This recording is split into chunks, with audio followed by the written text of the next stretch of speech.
pagi. Selamat pagi. Ya, berikan kemuliaan bagi Tuhan kita, sorak-sorak bagi Tuhan kita, untuk kita memuji dan mempermuliakan Tuhan pagi hari ini. Kita percaya ada kesembuhan, ada pemulihan yang kita terima pagi hari ini ketika kita datang menyembah dan mempermuliakan nama Tuhan. Amin. Ya, sama-sama kita siapkan hati kita. Kita bersekutu dalam Tuhan, masuk lebih dalam lagi di hadirat Tuhan. Bapa, terima kasih, kami bersyukur pagi hari ini Tuhan. Dengan segala kemurahan Tuhan yang luar biasa, kami terima pagi hari ini. Kami bisa berdiri di hadapan-Mu pagi hari ini untuk mengangkat pujian kami Tuhan. Bila Tuhan Kau layakkan kami, setiap kami pemain musik Tuhan, WL singer Tuhan, semua jemaat-Mu Tuhan, untuk mempermuliakan nama Tuhan pagi hari ini, meninggikan nama Tuhan pagi hari ini Tuhan. Bila Tuhan ada kerinduan yang luar biasa, kesungguhan hati kami Tuhan yang mencintai Tuhan, itu terjadi bagi setiap kami pagi hari ini. Kami mendapati Tuhan ada hati yang merindukan Tuhan pagi hari ini bagi setiap kami.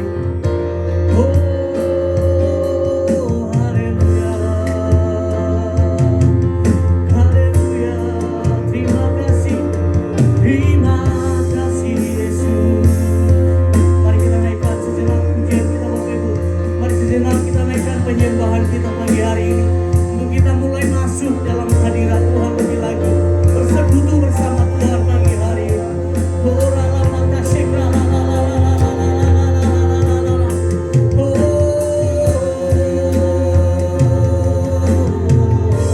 Siap kami, ini umat-Mu Tuhan, ini umat-Mu, ini umat-Mu Tuhan. Kami mau berseru di hadapan-Mu pagi hari ini.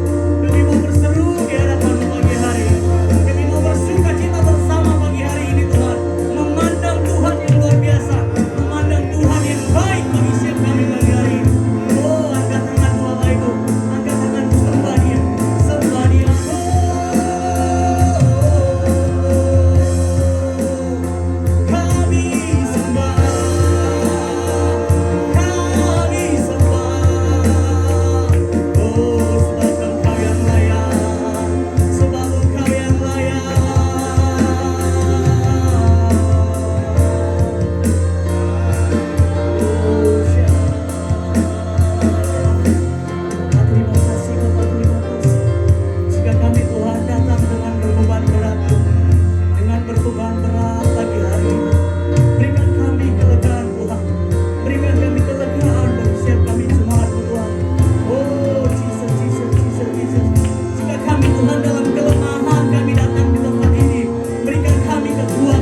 meninggikan nama Tuhan. Biarlah Tuhan, biarpun kami Tuhan tidak memiliki kekuatan pagi hari ini, tapi kami percaya ada kekuatan daripada Tuhan yang memberkati setiap kami. Amin. Amin. Ya. Mari kita bangkit berdiri Bapak Ibu.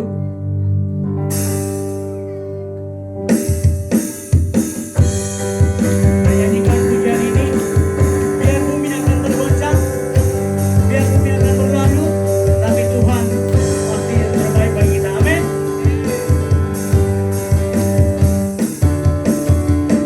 Biar bumi akan berlalu, biar bumi tak bercahaya lagi, biar matahari tak bersinar lagi, tetapi Tuhan Yesus tak pernah ingkar janji. Semua yang difirmankannya pasti akan digenapi. Katakan hidup bumi akan berlalu, matahari tak bercahaya lagi, tetapi Tuhan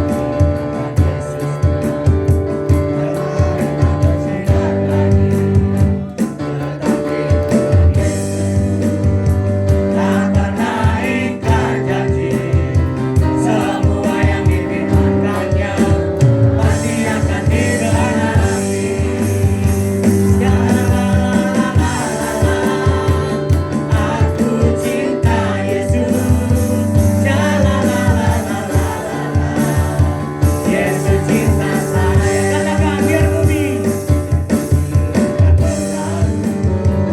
biar bumi bercahaya lagi, biar matahari tak bersinar lagi. Katakan, tetapi Tuhan Yesus tak pernah ingkar janji. Semua yang difirmankannya pasti akan digenapi.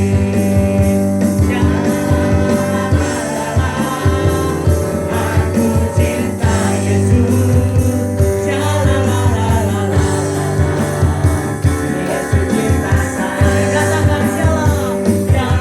Katakan aku cinta Yesus. Yesus cinta saya. Biar bumi akan berlalu, biar bulan tak bercahaya lagi, biar langit akan bergoncang, matahari tak bersinar lagi. Katakan, tetapi tak pernah ingkar janji. Semua yang difirmankannya pasti akan digenapi.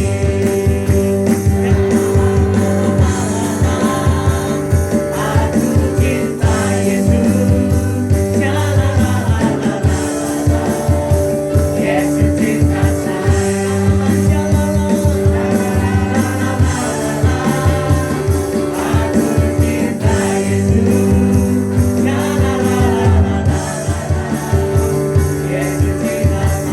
Angkat kedua tangannya.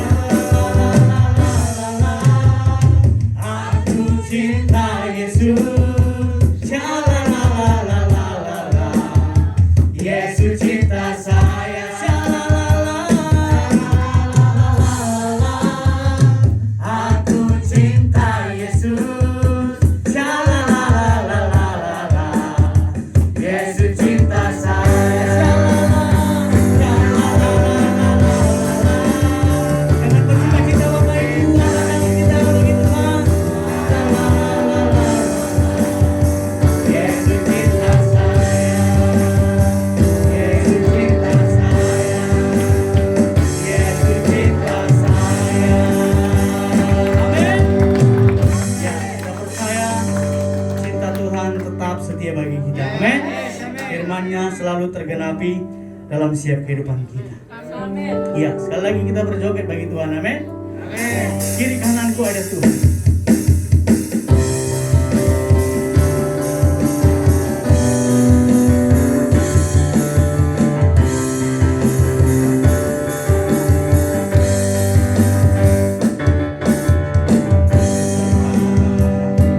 Aku selalu memuji, ku percaya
Ada ketakutan gak dalam hidup kita? Tidak. Ada ketakutan gak dalam hidup kita? Lebih kencang lagi, ada ketakutan gak dalam hidup kita? Ya, kita sama-sama membuat pujian ini dengan gerakan tangan, amin? Amin. Semua telunjuk kanannya di atas. Kiri kananku ada Tuhan, sekelilingku ada Tuhan, dalam hidupku ada Tuhan, Yesus selalu bersama. Katakan sekali lagi. Kiri kananku ada Tuhan, sekelilingku ada Tuhan, dalam hidupku ada Tuhan, Yesus selalu bersamaku. Katakan lagi. Kiri kananku ada Tuhan, sekelilingku ada Tuhan, dalam hidupku ada Tuhan, Yesus selalu bersamaku. Katakan kiri kanan. Kiri kananku ada Tuhan, sekelilingku ada Tuhan, dalam hidupku ada Tuhan, Yesus selalu bersamaku. Katakan, Yesus selalu bersamaku, Yesus selalu bersamaku. Amin. Kita percaya Yesus selalu bersama kita. Amin. Pasti. Iya. Mari kita siapkan hati kita untuk kita masuk lebih lagi mendengarkan suara firman. Bapak, terima kasih yang persiapkan hati kami Tuhan untuk mendengarkan kebenaran firman dari kami. Ya, Tuhan. Biarlah firman ini Tuhan yang menjadi kekuatan bagi kami, terang bagi jalan kami. Biarlah Tuhan melalui pujian ini Tuhan menguatkan siap kami untuk kami lebih lagi bersungguh lagi Tuhan untuk melayani Engkau dalam setiap kehidupan kami. Sebab waktu yang Tuhan berikan bagi kami adalah sebuah kesempatan bagi kami. Baik kami masih dalam anak kecil Tuhan, baik kami dalam remaja Tuhan, baik kami dalam anak muda, baik walaupun kami sudah orang tua Tuhan. Kami percaya hidup kami menjadi kesempatan bagi Tuhan. Terima kasih Yesus.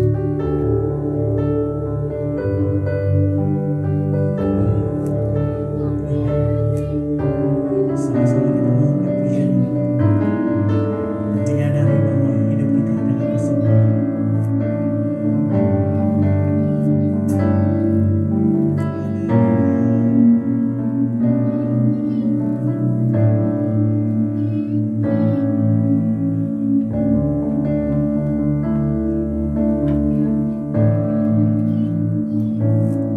Hidup ini adalah kesempatan. Hidup ini untuk melayani Tuhan. Jangan sia-siakan waktu yang Tuhan beri. Hidup ini hanya sementara.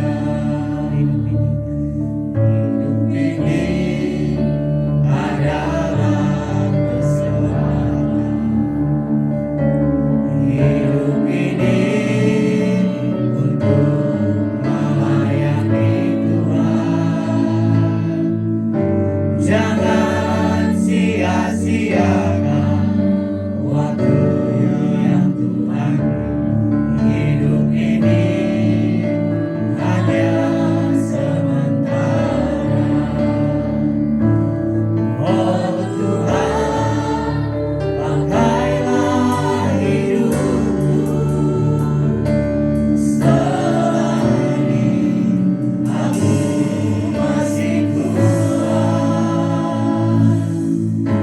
Bila saatnya nanti ku tak berdaya lagi, hidup ini sudah jadi berkah.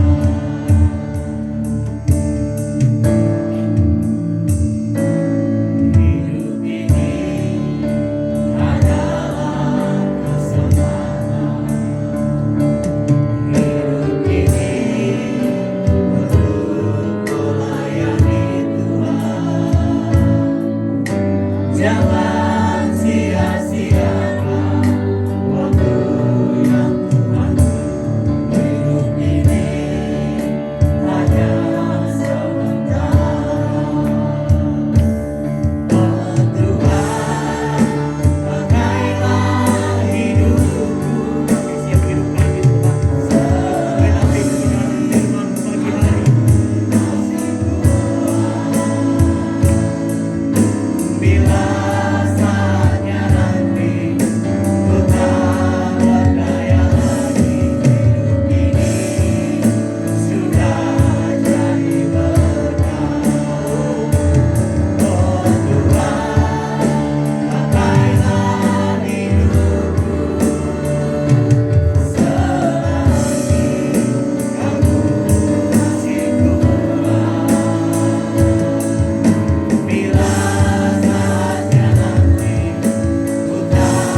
Saudara diberkati, amin. Amin. Ya, pagi ini saya akan berbicara tentang firman Tuhan, satu hal yang menjadi perenungan dalam setiap kehidupan kita, supaya kita semakin hari seturut dengan apa yang Tuhan inginkan, apa yang Tuhan mau. Oke, next. Ya, pagi ini saya akan berbicara tentang firman Tuhan. Saya sudah sampaikan ini di tempat kita pelayanan. Tempat kita pelayanan, dan saya akan bagikan bagi kita untuk pagi ini di tempat ini. Saya berbicara tentang hidup dalam kasih. Ya. Kenapa kita harus hidup dalam kasih? Ya, memang itu yang Tuhan inginkan dalam diri kita. Kenapa? Ada apa dengan kasih? Why not dengan kasih? Ya kan? Itu yang menjadi suatu perenungan bagi kita yang akan kita renungkan di pagi ini. Hidup di dalam kasih. 2 Yohanes 1 ayat 6 bagian B. Bagian dari ayat A sebenarnya. Coba next, yuk. Terus. Ya, sama-sama kita buka. Dan saya sudah siapkan sih di layar, kelihatan ya. Oke, sama-sama kita baca 2, 3, ya. Dan inilah kasih itu, yaitu bahwa kita harus hidup menurut perintahnya. Dan inilah perintah itu, yaitu bahwa kamu harus hidup di dalam kasih, sebagaimana kamu telah dengar dari apa? Mulanya. Di sini kita ada satu penekanan Tuhan di dalam diri kita, yang mana satu penekanan itu harus kita ikuti. Yang mana penekanannya itu atau perintahnya itu mau tidak bisa dinego. Tapi satu perintah itu harus dilakukan. Karena yang namanya satu perintah, ada satu perintah dari yang memerintah. Berarti yang diperintahkan ini dari kacamata si pemerintah pasti berguna buat masa depan yang diperintah, betul? Amin. Tidak mungkin seorang pemerintah memerintahkan yang diperintah melakukan satu yang harus dilakukan, tidak berfungsi, tidak berfaedah atau tidak berguna untuk masa depan orang yang diperintah. Tapi kalau ada kata perintah dilakukan oleh yang diperintah, maka kata perintah itu akan berfungsi, akan berguna bagi orang yang diperintah untuk masa depannya, betul? Ya. Salah satu contoh, kita sudah punya anak. Kalau kita memerintah anak kita harus hidup rapi, gunanya untuk apa? Untuk masa depan mereka. Coba, saya di rumah saya paling cerewet masalah kebersihan. Ya, kalau mamanya kadang masih longgar, tapi kalau saya gaspol. Ya, kalau kita memerintah anak kita, tolong pulang sekolah, buku di mana, baju di mana, sepatu di mana. Coba, kalau yang diperintah itu tidak membiasakan diri dengan kata perintah yang sama, kira-kira pada saat sang pemerintah itu tidak ada, tiba-tiba anak pulang sekolah, sepatu ada di atas kursi, buku ada di atas meja, tas ada di atas piano atau keyboard dan lain sebagainya. Kira-kira kalau ada tamu datang gimana? Mari Pak, duduk Pak. Duduk mau di mana? Duduk mau di mana? Sepatu ada di atas kursi. Terus duduk mau di mana? Orang tamu dalam hati sih gini. Ini orang nggak ngomong sih, tamunya itu nggak ngomong. Ya puji Tuhan, syukur-syukur kalau ngomong, ya kan? Jorok kali, ya kan? Tapi kalau dibilang dengan tata masih di sini, nah, itu sangat membahayakan bagi kita, ya kan? Jadi kalau ada kata perintah, itu bermanfaat bagi kita yang diperintah. Menjadi masalahnya adalah apa yang diperintahkan Tuhan bagi kita. Yang diperintahkan adalah, coba lihat yang di atas. Dan inilah kasih itu, diulangi di dalam bagian B. Dan inilah perintah itu, yaitu apa? Bahwa kamu harus hidup di dalam apa? Kasih. Sebagaimana telah kamu dengar dari mulanya. Ada apa dengan mulanya? Kata mulanya di sini, next John. Terus. Ada apa dengan kata mulanya? Ternyata kata mulanya itu bisa kita menemukan bahwa sesungguhnya pada awalnya kasih itu adalah siapa? Allah itu kasih. Jadi pada mulanya yang kita dengar adalah apa? Allah itu kasih, titik. Tapi sekalipun kita tahu Allah itu kasih, sifatnya kasih, perbuatannya kasih dalam manusia, jangan kasih itu dipermainkan. Nanti kalau kasih itu dipermainkan, itu samanya apa? Sama halnya dengan mempermainkan kasih karunia. Makanya Paulus berkata gini kepada kita dalam kitab Roma, kita memang telah diselamatkan oleh anugerah kasih karunia daripada Tuhan. Tapi di ayat yang selanjutnya berkata, tapi jangan kamu permainkan kasih karunia itu untuk apa? Hidup di dalam dosa. Walaupun kita tahu gini, Tuhan itu kan kasih, sifatnya kasih, betul sama sekali, tidak salah. Tapi jangan kita dengan alasan itu, dalil itu kita berkata, tak apa-apalah, kan menipu sedikit-sedikit, kan tak apa-apa. Aduh, buat nota, ngambil 100.000, 200.000, kan tak apa-apa. Apa-apa kan tidak diketahui bos, semua pembukuan saya yang tahu. Alah, tak apa-apalah, sedikit serong, gak apa-apa. Tuhan kan mengasihi. Betul, Tuhan mengasihi. Tapi masalahnya, dengan adanya kita berbuat serong di hadapan Tuhan, kita bisa menjamin 1 jam ke depan hidup kita? Ada yang tahu? Ada yang bisa menjamin hidupnya 1 jam ke depan masih hidup atau tidak? Entah. Oke lah, 1 jam terlalu mepet. Oke, 1 minggu. Ada yang tahu hidupnya 1 minggu ke depan akan seperti apa? Dengan posisi keadaan hidup di dalam dosa, berbuat di dalam dosa, belum ada kata pemberesan. Tiba-tiba di tengah jalan atau di mana, tiba-tiba hal yang tidak diinginkan terjadi dalam diri kita, langsung meninggal di tempat. Dalam posisi apa? Hidup dalam dosa. Kira-kira mau kemana hidupnya? Ini saya katakan apa? Tapi jangan dipermainkan.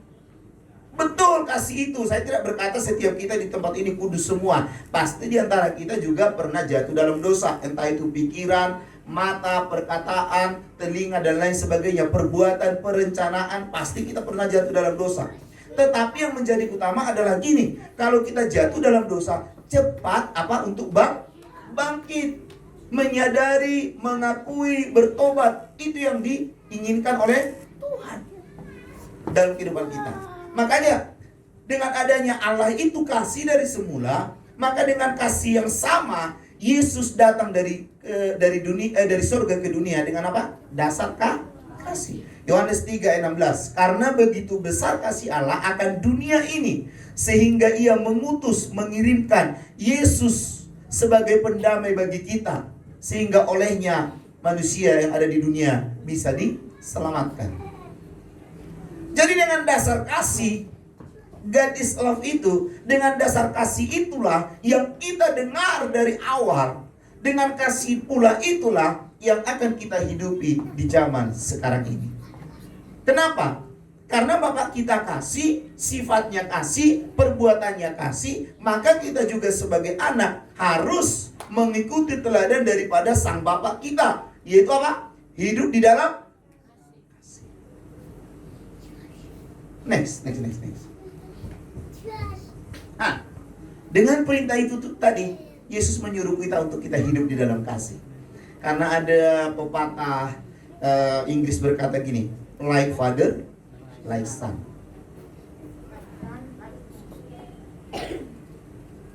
Kita tidak mengenal anak, tapi kalau kita mau melihat rumah tangga seseorang, lihatlah anaknya. Karena anak itu gambaran daripada orang tua. Sekalipun sekarang ini sudah banyak pengaruh untuk anak, khususnya gadget. Tetapi 80% itu menentukan dari anak. Dari anak itu artinya ditentukan dari rumah tangga. Kita nggak perlu survei-survei jauh-jauh tentang kehidupan keluarga itu seperti apa. Lihatlah anak. Jadi kalau kita sebagai anak Tuhan berkata, aku pengikut Kristus, aku orang percaya, aku orang Kristen, tetapi kita tidak hidup seperti Bapa kita hidupi, maka kekristenan kita penuh dengan apa? Pertanyaan. Kenapa? Karena Bapak kita itu sudah meninggalkan satu warisan yang berharga dalam diri kita, satu teladan yang berharga dalam diri kita, satu perbuatan yang sangat berharga dalam diri kita, yaitu apa? Meninggalkan kasih. Saya berkata gini, kalau secara hitung-hitungan matematika bisnis, buat apa Yesus datang ke dunia? Apa untung atau rugi? Banyak ruginya. Banyak ruginya. Ruginya apa? Secara manusia, dia dicambuk, betul? Saat sebelum dicambuk, dia apa? Dituduh, difitnah. Yesus difitnah, katanya anak Allah. Oh, mana? Loh, ayo kira-kira difitnah enak gak? Gak enak ya? Itu baru difitnah. Belum lagi yang namanya apa? Diludahin. Ada yang mau diludahin? Pak Tambok dengan Bu Tambok pasti cinta, betul ya Bu ya? Pasti kasih banget, ya betul. Nah, jangan sampai. Tapi Bu, coba Ibu buka masker, Pak Tambok buka masker, Ibu diludahi sama Pak Tambok. Mau? Bertanduk. Loh, Ibu cinta sama Bapak, sayang sama Bapak. Mau praktek Bu? Oh, ini yang paling dekat. Makmu, mama muda. Makmu, coba, buka maskernya. Ya kan? Sayang kan? Sayang loh. Ayo wes, buka maskernya. Langsung ludahi. Sedikit aja, belum usah banyak. Sedikit aja. Oh, loh, ini loh. Itu kita baru ludah. Walaupun orang kita sayangi langsung, wah lagi, kamu ludahi saya berarti, itu sudah tafsirannya itu berbeda-beda nanti. Itu Yesus, bukan cuma hanya diludahi. Dia apa lagi? Ditampar, wah. Ditampar itu, kau tampar pipi kananku, saya laporkan ke bapakku. Pulangkan saja, pulanglah kau. Kalau dibilang kayak gitu, kalau istriku bilang gitu, pulangkan saja, mama sama papa sudah di surga, aman. Terus mau pulang ke siapa? Sama. Ternyata ada juga temannya. Itu baru tamparan, belum hook. Loh, Yesus itu dihook berapa kali? Enggak ternilai. Iya kan? Itu hook. Belum lagi yang namanya apa? Kaki. Dia disaduk loh. Belum lagi Yesus itu dia apa? Disuruh bawa salibnya sendiri. Yang mana salib itu menjadi tempatnya dia untuk digantung di atas Golgota. Itu salibnya itu nggak ringan. Salibnya itu, saya lihat itu, ya kita masih melihat ya di film The Passion of the Christ. Itu salibnya itu kayu, batang kayu, yang mana batang kayu itu sudah dipapras untuk layaknya salib, baik itu yang vertikal maupun horizontalnya. Itu beratnya itu berapa itu?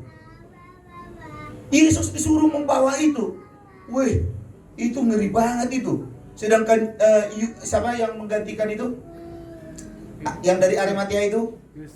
Yusuf dari Arimatea disuruh menggantikan itu, dia sambil dipancung gitu, dia kewalahan juga kok. Yesus disuruh bawa itu. Secara matematika Yesus rugi dengan manusia.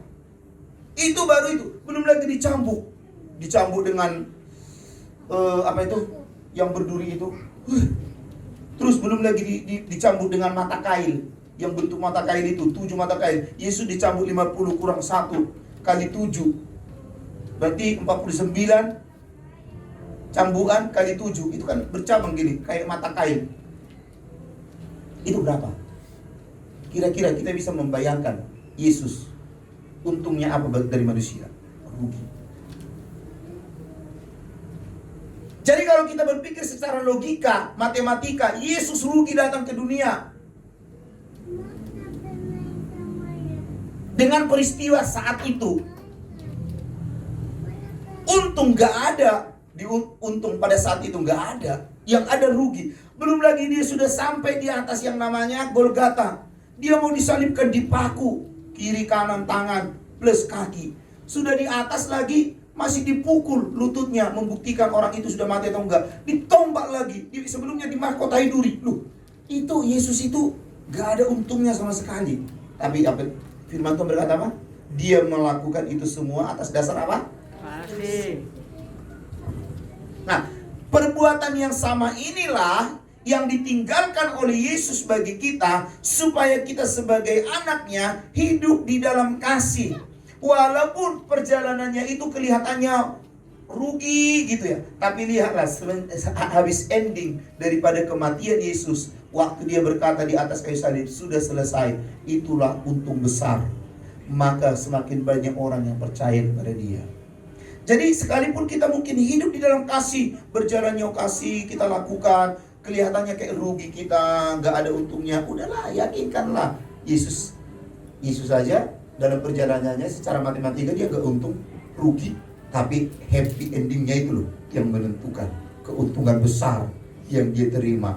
Bahkan nama Yesus bukan cuma hanya terkenal di zaman Romawi dan juga di zaman orang Israel, tapi seluruh dunia tahu siapa itu Yesus Sang Juru Selamat. Sekalipun banyak yang sudah percaya, masih banyak juga yang tidak percaya.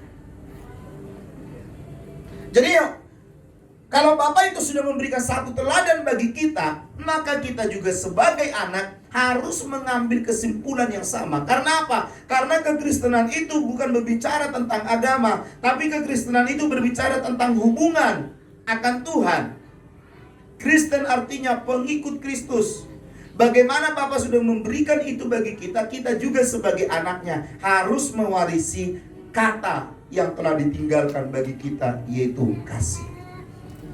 Jadi kalau kita berkata saya orang Kristen, tapi kita tidak hidup di dalam kasih, maka kita perlu dipertanyakan kekristenan kita. Saya tidak sedang membahas tentang macam-macam kasih. Ada kasih philea, agape, eros, storge dan lain sebagainya. Tetapi saya sekarang lagi fokus kepada penekanan daripada kasih, esensi daripada kasih. Next Joe. Nah, menjadi pertanyaan bagi kita gini, dari ayat ini, dari Yohanes itu tadi 1 ayat 6, Yesus kan memerintahkan bagi kita untuk kita hidup dalam kasih. Menjadi pertanyaan gini, kenapa sih sampai Tuhan memerintahkan kita untuk hidup dalam kasih? Kan itu pertanyaannya sekarang. Ada apa dengan kasih?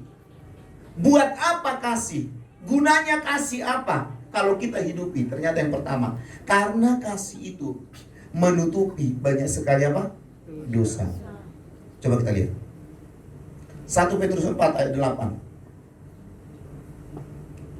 Ayo baca dari situ yang kencang. Tetapi yang terutama kasihilah sungguh-sungguh seorang akan yang lain, sebab kasih menutupi banyak sekali dosa. Amin. Thank you, Ca. Loh, Tuhan berkata gini, sebab kasih menutupi banyak sekali dosa.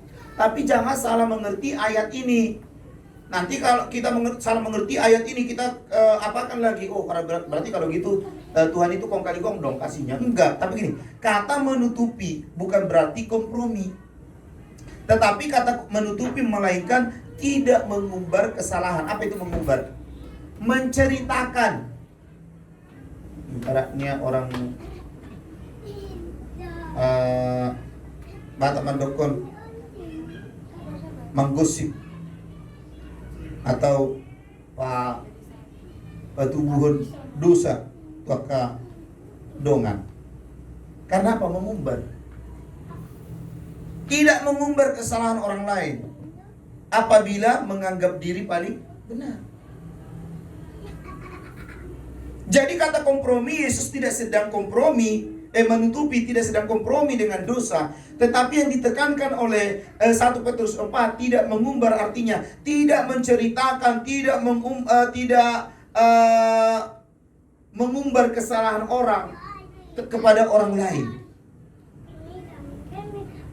Kalau kita nanti mengumbar kesalahan orang lain kepada orang lain, maka yang ada adalah apa?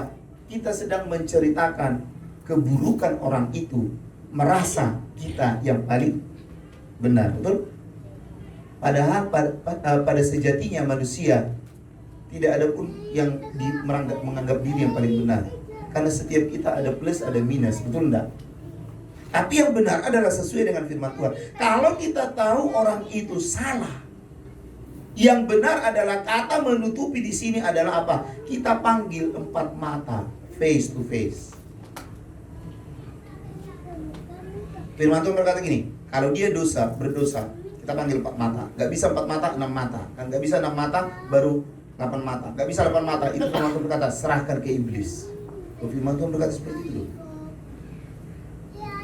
Jadi kalau orang itu berdosa, sudah dipanggil 4 mata, 6 mata, 8 mata, 10 mata, tidak mau, tetap dia bersikukuh dalam dosanya, udah serahkan aja, biar iblis yang mengadili dia.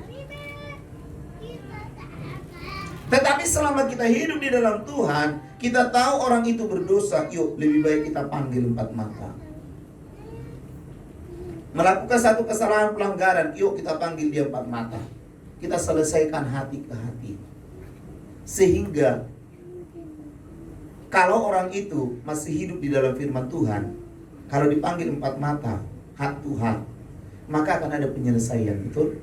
Kecuali tadi seperti yang firman Tuhan katakan, kalau dia tetap bersikukuh nggak mau, dipanggil 4 mata nggak mau, 6 mata nggak mau, 8 mata, 10 mata nggak mau, ya udah serahkan ke iblis. Berarti orang itu sedang hatinya beban. Tapi selama dia anak Tuhan, jatuh dalam dosa, hidup dalam dosa, atau berbuat dosa, satu kesalahan, kita panggil 4 mata, dia mau bertobat, berubah. Oh, itu yang paling utama. Daripada gini, oh nggak tahu ya. Contoh, Lasro itu, oh ternyata Lasro itu gini. Si A menceritakan kepada si B, Bang Lasro itu gini. Ternyata si B nggak terima dengan keadaan Lasro, diceritakan kepada si C, oh ternyata memang Lasro itu, ternyata tukang tipu, gini. Nah, dari si A ke si B masih gini. Tapi dari si B ke si C sudah ada kata tukang tipu. Oh si Lasro itu gini tukang tipu. Nah, berarti sudah bertambah satu kata tukang tipu. Belum lagi dari si C ke si D. Oh ternyata Lasro itu, oh baru saya tahu ternyata gini, tukang tipu, tukang kompas, tukang apa, playboy. Wah, berarti sudah bertambah berapa kata? Iya kan? Untung temannya si D ini bestinya. Masa sih? Saya nggak tahu kayak gitu Lasro. Oh, yang benar adalah saya tahu saya Bang Lasro itu kok orangnya memang cakep sih, ganteng. Tapi dia setia loh. Wah, dia nggak playboy. Langsunglah datang si D ke si Las. Mas, gimana sekarang? Sini, ayo kita STMJ-an. STMJ di mana? Dingin dan oke kita minum dulu STMJ sudah gitu. Iya kan? Kamu gini katanya playboy. Terus habis playboy kamu katanya tukang tipu. Terus habis tukang tipu apa tukang kompas. Benar toh? Siapa yang bilang? Si C ke saya. Hah? Iya toh? Si C tahu dari siapa? Dari si B. Si B tahu dari siapa? Si D. Si A. Wah, itu nggak benar, bukan. Aku nggak seperti itu. Tapi yang benar adalah saya orang yang setia. Buktinya sampai sekarang masih satu, belum ada yang lain, yaitu Winda. Itu jawabannya. Berarti apa? Dasar si A tidak suka dengan Lasro, sehingga diceritakanlah kepada si B. Si B kompor juga, diceritakan kepada si C. Si C, tambah kompor lagi, diceritakan kepada si D. Untung si D ini adalah bestinya, sehingga dapatlah omongan, wah tidak seperti itu ternyata. Tetapi kalau ada kasih dalam diri kita, kalau kamu seperti itu jangan lagi berbuat yang udah, kesalahanmu ini saya ketahui dan tidak perlu saya ceritakan, dan cukup kamu yang tahu penyesalanmu dengan Tuhan. Selesai, minta maaf, bertobat, selesai. Tapi lihat, pada umumnya manusia apabila tidak suka, diumbar kesalahan itu, betul? Diumbar kesalahan itu. Saya kapan hari ke salah satu teman jemaat berkunjung sama istri.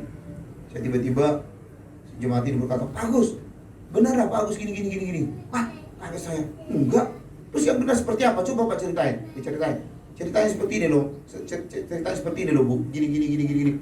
Iya, oh gitu tak.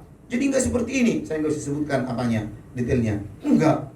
Walah, aku juga yakin kok. Makanya aku bilani Pak Agus kok. Nggak bilani ibu itu yang labrak itu. Soalnya saya juga pernah dilabrak. Bapak juga pernah dilabrak. Oh iya. Puji Tuhan, si ibu ini, walaupun ada orang yang menceritakan kepada saya kejelekan saya kepada orang itu menurut versinya dia, tetapi si ibu ini langsung konfirmasi ke kita tidak seperti itu. Oh iya, makanya aku nggak percaya kok, masa Pak Agus seperti itu. Itu kata si ibu ini kepada kita. Apalagi dibilang, iya waktu itu suami saya juga dilabrak sama dia, bla bla bla bla bla sama dia. Oh, tapi yang menjadi apanya katanya dia bilang ini, tapi ibu jangan ngomong sama Pak Agus ya. Loh, dibocorkan sama si ibu ini kepada kami. Makanya kami tahu. Walah, iya aku nggak yakin kok Pak, nggak percaya kok bagus seperti itu katanya. Karena mereka tahu bahwa kita hidup dalam kasih. Tapi coba kalau kita tidak hidup dalam kasih, oh sedikit aja api, oh langsung dikompor-kompori, ditiup, jadilah membakar hutan yang besar. Jadi yuk, Bapak Ibu, hari ini satu penekanan bagi kita, sudahkah kita hidup dalam dosa? Dalam kasih. Kalau kita tidak hidup dalam kasih, berarti kita hidup dalam dosa. Berarti yang ada dalam diri kita adalah apa? Kong kali kong dengan dosa. Makanya Tuhan berkata jangan kong kali kong, tetapi biarlah kasih itu menutupi banyak sekali dosa. Jangankan pelanggaran, dosa aja perbuatan yang keji ditutupi, apalagi pelanggaran. Apalagi salah paham, waduh terlalu kecil. Tetapi kesalahan kita tidak diubah. Makanya Tuhan berkata apa dalam diri kita? Sejauh langit dari bumi, Engkau membuang dosaku. Jauh ke dalam tubir laut, Kau melemparkan Jadi Tuhan tidak pernah mengingat, Dia tidak pernah menyimpan dosa pelanggaran kita, tapi dibuang sejauh langit dari bumi, sejauh kedalaman laut. Dia buang segala pelanggaran kita. Coba kalau Tuhan ingat-ingat, satu pun di antara kita tidak akan pernah bisa mewarisi kelak kerajaan surga itu. Ayo. Jadi satu introspeksi bagi kita ya. Sebagai orang Kristen, kita disebut sebagai orang Kristen, kita disebut sebagai anak Tuhan. Apakah kita sudah hidup di dalam kasih? Kalau tidak, adanya nanti apa dalam diri kita? Ketidakserupaan dengan sifat perbuatan Bapa kita. Next, yang kedua, ternyata kasih itu adalah apa? Mengampuni. Nah ini, ayo Bang Vincent baca. Ya. Kalau 13, sabarlah kamu seorang terhadap yang lain, dan ampunilah seorang akan yang lain. Apabila yang seorang menaruh dendam terhadap yang lain, sama seperti Tuhan telah mengampuni kamu, kamu berbuat jugalah demikian. Nah, lihat, yang saya bold itu, yang saya berikan ini, ada kata mengampuni. Jadi di dalam kasih ada pengampunan. Kita tahu tadi kita sudah tahu sejarahnya dari awal yang mana Allah itu, Yesus itu mengampuni dosa manusia sehingga rela datang ke dunia untuk disalib. Maka Dia juga memberikan bagi kita yang namanya satu kata, mengampuni. Kalau Yesus aja mengampuni tentara Romawi yang menyalibkan Dia, kalau Yesus aja mengampuni orang Farisi, ahli Taurat, dan orang-orang yang bersama dengan di sekitarnya yang menyalibkan Dia, masa kita sebagai anak Tuhan tidak mengampuni?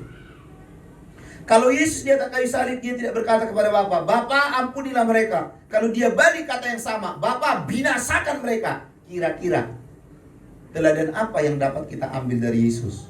Balas membalas. Binasakan nih. Yesus berkata binasakan, kita juga binasakan. Tapi Yesus tidak berkata itu. Dia berkata di atas kayu salib, Bapa ampunilah.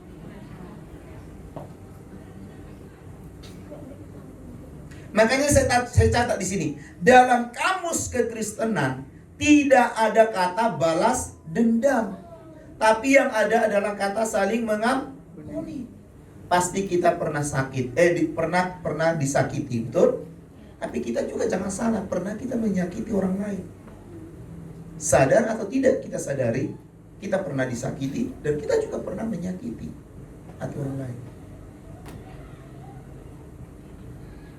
Kalau orang yang kita sakiti itu, dia berkata gini pada kita, sampai kapanpun saya tidak akan pernah mengampuni kamu. Karena sifatmu adalah tidak mau mengampuni orang juga. Kira-kira enak gak kita dengar?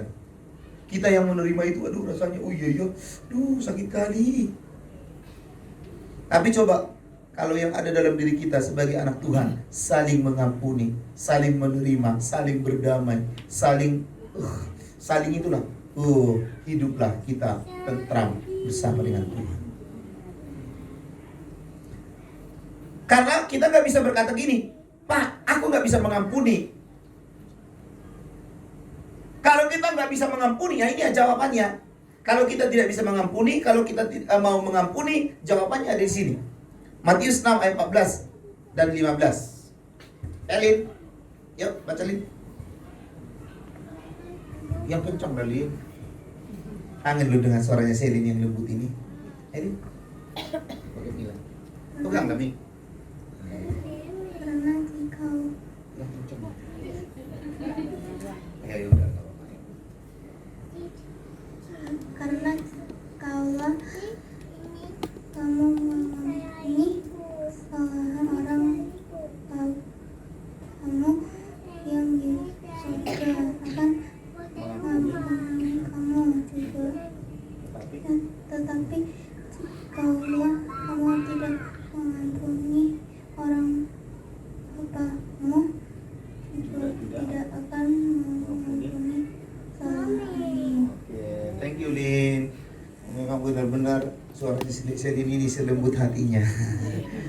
Tuh, ini dikatakan Matius 6. Kalau kita mengampuni kesalahan orang, Bapak gambarkan gini, maka Bapa kita yang di surga mengampuni dosa kita. Sebaliknya, kalau kita tidak bisa mengampuni orang, maka jangan harap Bapa yang di surga mengampuni kita. Ayo, sekarang pilihan ada dalam kita. Mana yang kita pilih? Mengampuni atau tidak mengampuni? Tapi sekalipun ada dua pilihan di tangan kita, jangan sampai salah memilih. Kalau kita salah memilih, keputusannya resiko ditanggung penumpang. Jelas ya? Tuhan berkata apa? Kalau kita mengampuni, maka Bapa kita mengampuni kita. Tapi kalau kita tidak mau mengampuni, maka Bapa di surga juga tidak akan mengampuni kita. Wow, kencang loh.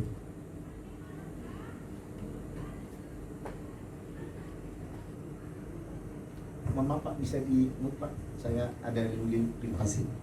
Apabila kita berada di dalam dunia nyata, yang mana di dalam kehidupan kita itu ya bukan cuma hanya di luar kita sebenarnya, tapi di dalam kita juga butuh. Tapi yang paling nyata adalah di luar kita, mereka akan menemukan ini dari kita. Masalahnya, apakah mereka sudah menemukan kata pengampunan ini dalam diri kita terhadap mereka? Jadi dua pilihan ada di tangan kita, mengampuni, tidak mau mengampuni. Pilihan ini ada di tangan kita. Tapi sekalipun pilihan itu ada di tangan kita dua ini, tapi janganlah salah memilih yang namanya kesimpulan. Pilihlah mengampuni. Kalau kita tidak mengampuni, maka ingat, Bapa kita di surga tidak mengampuni kita. Tapi sebaliknya, sekalipun dosa kita jahat, sekalipun dosa kita merah, sekalipun dosa kita gak karu-karuan, kalau kita datang gentleman kepada Tuhan, maka Tuhan akan mengampuni kita. 1 Yohanes 1 ayat 9. Saya baru ingat ayat ini. 1 Yohanes 1 ayat 9, coba kita baca. 1 Yohanes 1 ayat yang ke-9.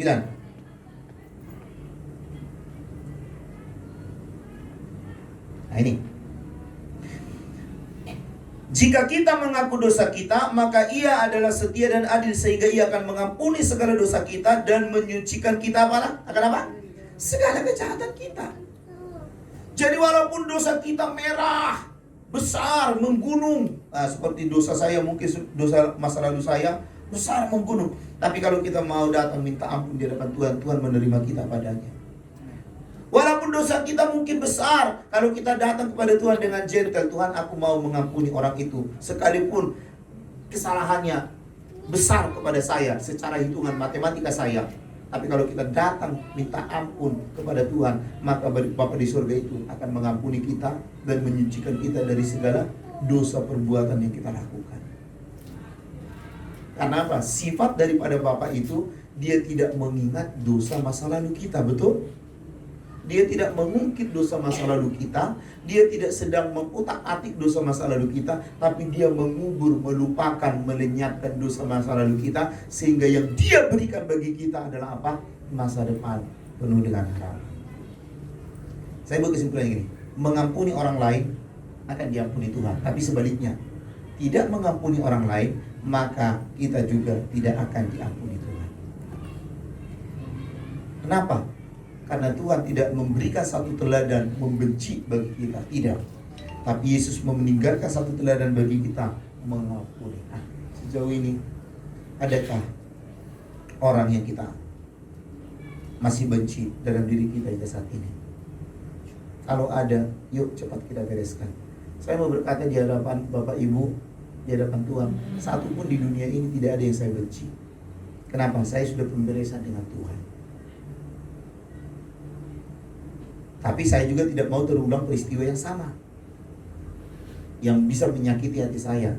Supaya tidak bisa terulang peristiwa yang sama, menyakiti hati saya, maka saya akan menjaga jarak dengan dia. Tapi saya menjaga jarak bukan berarti saya benci dia, tapi saya jaga jarak supaya tidak terjadi lagi peristiwa hal yang sama yang membuat hati saya sakit kembali. Jadi itu trik dari saya untuk kita bisa mengampuni. Karena apa? Kita sebagai anak Tuhan jangan cuma hanya berlaku mental yang namanya tulus. Tapi nggak ada kata cerdiknya, itu nanti bodoh-bodohi kita. Orang bodoh kita nanti. Saya bilang gini sama anak-anak. Kalian di sekolah ini, berdasarkan firman ini, saya bilang gini, supaya kalian tidak dianggap selalu bodoh, ngalah terus, pakai dong kata cerdik seperti ular. Saya bilang, jangan cuma hanya kata tulus seperti merpati. Karena Yesus tidak sedang mengajarkan kita seperti tulus seperti merpati sebagai orang bodoh toh. Kalau kita cuma hanya tulus, disakiti udah ampuni, disakiti ya ampuni, disakiti ya ampuni, tanpa ada kata feedback. Kenapa you menyakiti saya? Kita nanti bodoh. Itu cuma hanya memakai teori tulus seperti merpati. Tapi yang Yesus ajarkan bagi kita, tuluslah engkau seperti cerdiklah engkau seperti ular dan tulus seperti merpati. Seringkali kita tidak memakai kata cerdik. Tapi kalau cuma hanya kita cerdik tanpa ada kata tulus, nanti lama-lama kita tukang tipu kita ini, tukang pemberani kita, tukang korupsi nanti kita ini. Ini cerdik terus, cerdik, nggak ada kata tulus. Makanya Tuhan tidak mau satu pun di antara dua ini timpang. Yesus tidak mau cuma cerdik, Yesus juga tidak mau kata tulus. Yang ada adalah apa? Cerdiklah engkau seperti ular, tuluslah engkau seperti merpati. Jadi kalau dalam kehidupan nyata, kalau kita sebagai anak Tuhan, kita diajar untuk mengampuni, tidak diajar untuk balas dendam. Jangan kita cuma memakai kata tulus. Kalau kita cuma tulus, ya aduh, sakit diampuni, ya sakit diampuni, balik lagi sakit diampuni, bodoh kita. Tapi yang benar adalah kalau kita disakiti sekali, dua kali, tiga kali kita memberikan pengampunan, yang keempat kali langsung datang, kenapa you sakiti saya? Saya tidak berbuat seperti itu. Tapi kamu berlaku terus. Kalau kamu berbuat seperti itu bagi saya, berlakulah kata cerdik. Saya tidak mau berteman dengan kamu. Saya akan jaga jarak dengan kamu. Ini kata cerdik. Dibantak dong sekali. Sehingga apa? Ada yang namanya kebenaran dalam diri kita. Jadi kita sebagai anak Tuhan tidak dianggap kita ini sebagai orang bodoh, bisa dipermainkan. Ingat loh ya, cerdik dan tulus itu harus balance. Gak boleh cuma tulus toh, gak boleh cuma cerdik toh, gak boleh, harus cerdik dan tulus. Tapi kalau kita berkata seperti itu, kenapa kamu menyakiti saya? Kalau kamu nanti menyakiti saya akan jaga jarak dengan kamu. Bukan berarti kita membenci dia, tidak. Tetap mengasihi dia, tapi kita tidak mau lagi peristiwa yang sama terulang, maka kita akan jaga jarak dengan dia. Seringkali kita di dalam lapangan, kita cuma hanya berlaku kata tulus, tapi kata-kata cerdiknya nggak ada. Berarti kita tidak maksimal dengan firman. Tapi coba kalau kita praktekkan dua ini, tulus dan cerdik, Tuhan dimuliakan dalam kehidupan kita. Inilah yang kami tekankan di sekolah, di mana kami ini, ya dari segi apalah sedikit kita. Apalagi ada anak bermasalah, anak saya lagi, saya langsung panggil dia, saya doktrin dia sesuai dengan firman. Supaya apa? Supaya kehidupan dia di dalam dunia yang nyata ada yang namanya kata tulus dan ada yang namanya kata cerdik. Jangan sampai timpang. Kalau timpang nanti berabi dalam diri kita. Kalau kita cuma hanya mengampuni, nanti kita orang bodoh kita ini. Tapi kalau kita juga cerdik, tukang tipu kita ini nanti. Jadi balance dua-dua antara cerdik dan tulus harus sama. Next, ketiga. Yang ketiga. Kenapa sih Tuhan sampai menyuruh kita untuk hidup di dalam kasih? Yang terakhir adalah karena kasih itu kekal. 1 Korintus 13 ayat 13. Siapa? Kak Cika. Ayo Cika, baca dari situ Cik. Itu request dari Alvaro. Ayo. Ada di layar. Paling atas. Oke. Lihat? Lihat. Yuk, 1, 2 ya. Yang ayat ini ya, di atas ini, ayo. 2, 3 ya. Gak kelihatan ya? Atau Cika di depan sini? Dekat Kak Celin.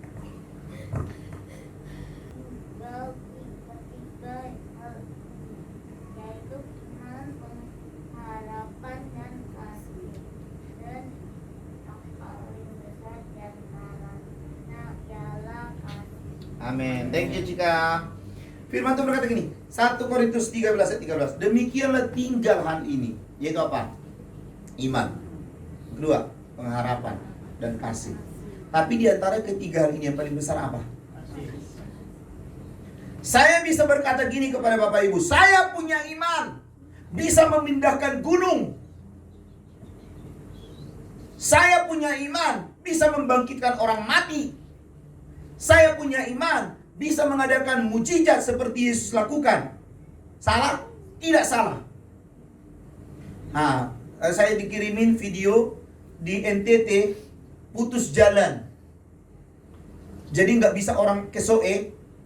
Karena apa? Jalannya putus. Kenapa? Karena gunung pindah akibat longsor. Jadi jalan yang menuju ke Soe itu ditutupi gunung, benar-benar gunung. Karena longsor jadi gini. Jadi aspal itu ketutup. Jadi nggak ada jalan tembus. Kecuali diuruk nanti dikeruk ini semua diberesin. Karena apa? Benar-benar gunung longsor terus jatuh di jalan ini. Jadi jalan ini berubah dengan waktu yang sangat singkat, seketika menjadi gunung. Sumpah saya seperti ini. Saya memiliki iman yang kuat. Salah? Tidak salah. Saya memiliki iman yang kokoh, bisa membangkitkan orang mati. Salah? Tidak salah. Saya juga mungkin bisa berkata gini, kata yang kedua. Saya punya pengharapan yang kokoh di dalam Tuhan yang tidak pernah tergoyahkan oleh apapun juga. Saya bisa berkata seperti itu. Tapi Bapak Ibu percayakah? Kedua hal ini, iman dan pengharapan, hanya dibutuhkan saat kita di dunia, betul? Tuh kenapa cuma hanya di dunia berlaku? Ya kalau kita sudah masuk ke surga face to face dengan Tuhan, masih butuh iman enggak? Enggak kan? Iman itu kan dibutuhkan pada saat kita di dunia. Iman itu akar kata daripada pistis, bahasa Yunani. Pistis itu artinya apa? Keyakinan kita akan Tuhan. Kenapa kita dibutuhkan yakin akan Tuhan? Karena Tuhan itu sudah nggak ada secara fisik. Maka kita butuh diyakinkan lewat firman, yaitu apa yang kita baca, yang kita imani dalam diri kita, bahwa sekalipun Yesus tidak ada secara fisik, tapi dia adanya roh, adanya dalam diri kita. Maka kita butuh iman. Ya kan sudah di surga nanti kita sudah face to face dengan Tuhan. Buat apa lagi iman? Apalagi pengharapan. Kita mengharapkan nanti surga kelak, mengharapkan nanti Tuhan sediakan bagi kita mahkota. Tuhan kita harapkan dari Tuhan. Tuhan menyiapkan semua yang terbaik bagi kita. Buat apa lagi pengharapan? Kita sudah face to face dengan Tuhan, sudah menikmati surga. Jadi kedua hal ini cuma hanya berlaku di dunia. Di surga sudah nggak butuh itu. Tapi yang kekal, makanya ini yang saya katakan, yang paling besar, yang kekal adalah apa? Di surga itu tidak ada yang namanya kata benci lagi. Jangankan kata benci, makan aja di surga sudah tidak ada. Makan minum aja di surga sudah nggak ada. Kenapa? Tubuh kita yang fana ini Tuhan rubah nanti menjadi tubuh kemuliaan. Tubuh kemuliaan itu seperti apa? Seperti layaknya kita malaikat. Jadi malaikat itu tidak butuh makan, tidak butuh minum. Jadi sudah nggak ada lagi keinginan-keinginan dunia yang ada di dunia ini ada di surga, nggak ada. Yang ada adalah apa?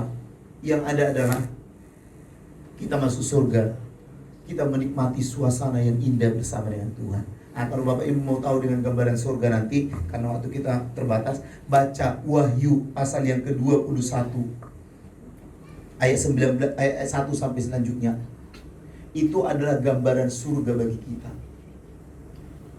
Di mana surga itu jalannya aja, lantainya aja dari emas. Aduh, temboknya itu, dindingnya itu bukan seperti ini, peredam. Di balik peredam ini ada bata, enggak, tapi temboknya aja dari mutiara yang indah. Wahyu pasal 21 ayat 19 ayat 1 sampai selanjutnya.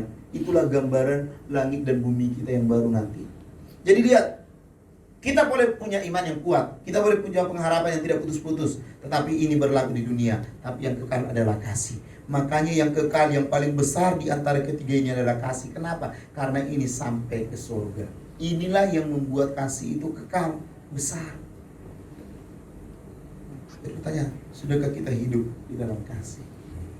Kasih seperti apa? Kasih dalam perbuatan, baik suka maupun duka. Kasih itu kekal. Kasih itu bukan cuma hanya di dunia, bukan. Tapi kasih itu sampai kepada kekekalan. Nah, sekarang menjadi pertanyaan. PR nanti dibaca kitab Wahyu. Kalau kita sudah tahu gambaran surga itu seperti apa, mau kita obralkah surga itu dengan keinginan dunia yang ada saat ini tidak bisa mengampuni? Atau kita mau raih surga itu dengan satu kata, mau mengampuni dan hidup di dalam kasih? Kembali lagi, kesimpulan ada di tangan kita. Tapi kita jangan sampai salah mengambil kesimpulan. Sekalipun kesimpulan keputusan itu ada di tangan kita, yuk kita hidup di dalam kasih. Karena dari semua yang kita miliki, yang kekal adalah kasih. Yang kuliah-kuliah sekarang, boleh kalian pinter, itu tidak salah. Tapi itu cuma kepintaran, itu cuma bisa berlaku di dunia. Ayo, yang kaya-kaya yang diberkati Tuhan, boleh kita diberkati Tuhan sekarang, tapi ingat, kekayaan itu nanti akan sirna selama di dunia, betul? Boleh kita punya gelar banyak, gelar itu juga selama di dunia, sekalipun itu butuh, tapi di surga sudah gak butuh itu. Kita ganteng, kalian cantik para wanita, sudah masuk dulu yang kubur itu meleleh semua itu, kecantikan itu dari tubuh, kegantengan itu dari tubuh, betul? Jadi yang kekal apa? Kasih. Jadi jangan kita sekarang ini meratapi, loh kok dia kok mancung keluar, saya kok mancung ke dalam. Gak perlu itu. Nanti kita hidup dalam kasih. Karena kemancungan itu gak masuk surga itu nanti. Itu cuma hanya sirna di dunia. Ya? Iya. Yang kekal adalah kasih. Jadi kita bisa berkata bangga dengan apa yang kita miliki sekarang. Boleh kita bangga bersyukur kepada Tuhan, tapi jangan taruh pengharapan kita di situ, sebab itu satu saat akan sirna. Tapi taruhlah hidup kita di dalam satu kata yang kekal, yaitu apa? Kasih. Karena firman Tuhan dari awal berkata, yang kita dengar dari awal, yang kita telah terima dari awal adalah Yesus itu kasih, Allah itu kasih.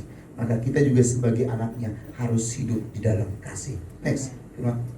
Ini kesimpulan daripada firman Tuhan untuk kita pagi ini. Jadi, lewat kasih Allah yang diberikan bagi kita, maka kita juga sebagai anaknya, yuk kita hidupi kasih Allah itu. Karena apa? Kembali lagi kepada tadi kata motto yang baik itu, yang bagus itu, karena like father, like son. Seperti apa Bapak kita, seperti itulah kita anaknya untuk hidup di dalam kasih. Biar kiranya firman Tuhan ini menguatkan kita, menegur kita, menasihati kita supaya kita hidup di dalam kasih daripada Tuhan.